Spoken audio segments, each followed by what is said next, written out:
AIADMK BJP கூட்டணி அமைச்சிருக்காங்க, அது குறித்து உங்களோட கருத்து? அதாவது உண்மையிலேயே பாவம் இந்த எடப்பாடி விஜயோடு சேர்ந்து ஒரு சமய சார்பற்ற கூட்டணியை அமைக்க வேண்டும் என்றுதான் விரும்பினார்.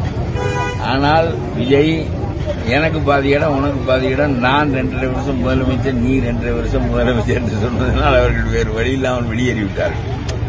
புதிதாக தோன்றிய கட்சி கடைசியில் அந்த கட்சி கடைசியில் தனித்து விடப்படும். ஒரு எந்த வகையாலும் வாக்குகள் பிரியப்படக்கூடாது. சமயத்தான் நாம் அந்த கூட்டணியை விட்டு வெளியே வந்து விட்டோம், பிஜேபி கூட்டணியை விட்டு. ஆகவே மற்றவர்களை இணைத்துக் கொண்டு நாம் கூட்டணி அமைக்க வேண்டும் என்று விரும்பினார். விஜய்க்கு புரியவில்லை. அதனுடைய விளைவாக அவர் வேறு வழியில்லை. அதற்காக திமுக காலகாலத்திற்கும் ஆள வேண்டும், அதனுடைய போக்குகள் நிலைபெற வேண்டும், எல்லாவற்றிலும் அவர்கள் என்ன வேண்டுமா. ஆகவே அதை அகற்றியாக வேண்டும் என்கின்ற கட்டாயத்திற்கு வருகின்ற போது இந்த முறை அவருடைய ஆட்சி நீடித்தால் மகனாட்சி வரும், பேரனாட்சி வரும் என்கின்ற நிலையில்.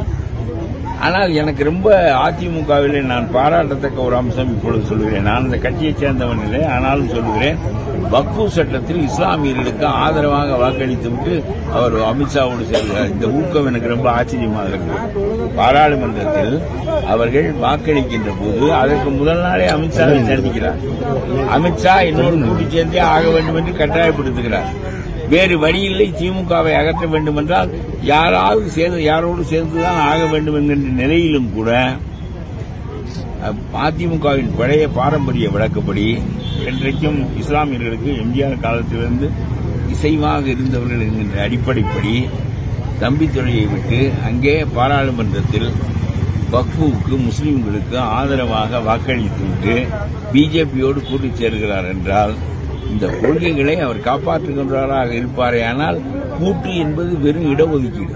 அது ஒரு மாதத்திற்கு வாக்குகள் சிதறப்படக்கூடாது என்பதற்காக செய்து கொள்கின்ற ஏற்பாடை தவிர கட்சிகள் வேறு வேறு, கொள்கைகள் வேறு வேறு. ஆகவே அதிமுக என்ன நினைக்கிறது என்றால் எம்ஜிஆர் காலத்திலிருந்து இஸ்லாமியர்களுக்கும் மற்றவர்களுக்கும் நாம் இணக்கமாக இருந்து வந்தது தொடர வேண்டும் என்றுதான் அவர்கள் நினைக்கிறார்கள்.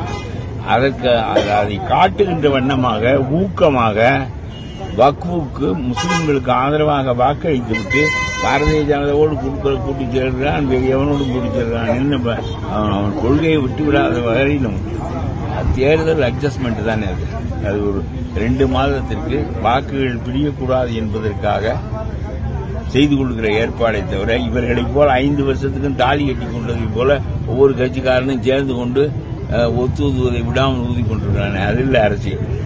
அரசியல் என்பது தேர்தலின் போது வாக்குகள் பிரியக்கூடாது என்பதற்கான இடஒதுக்கீடு தவிர அது அவன் கட்சி வேறு, அவன் கொள்கை வேறு, இவன் கொள்கை வேறு. தமிழ்நாட்டு மண்ணுக்குரிய எந்த கொள்கையும் இவர்கள் விட்டுவிடவில்லை என்றால் விட்டுவிடவில்லை. அவர்கள் இந்தி, மும்மொழி கொள்கை, இடஒதுக்கீடு, இஸ்லாமியர்களுக்கான ஆதரவு எல்லாவற்றிலும் அதே நிலைப்பாட்டில் நின்று கொண்டு அவன் யாரோடு கூட்டி சேர்ந்தால் என்ன என்று நான் நினைக்கிறேன்.